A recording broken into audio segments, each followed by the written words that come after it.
Okay, so I'm responding to the last video I uploaded on eche. So I got a question. Someone was like, if eche is to wait for you, eche. Now what is to think?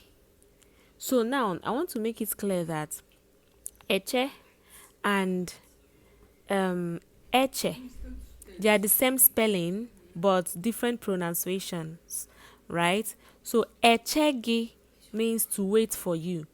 Echegi. But Uche is to think. Ana m eche uche. Now, if you want to join everything together, you don't need to now pronounce the eche, as you don't need to pronounce it out well. So you'd be like, Ana m eche uche. Ana m eche uche. But the other one was, Ana m eche gị.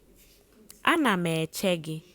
So it was, eche is to wait. Eche is to think. Ana m eche gị.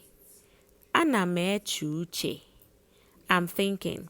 Ana m eche uche. So they are same spellings but different pronunciations and different meanings.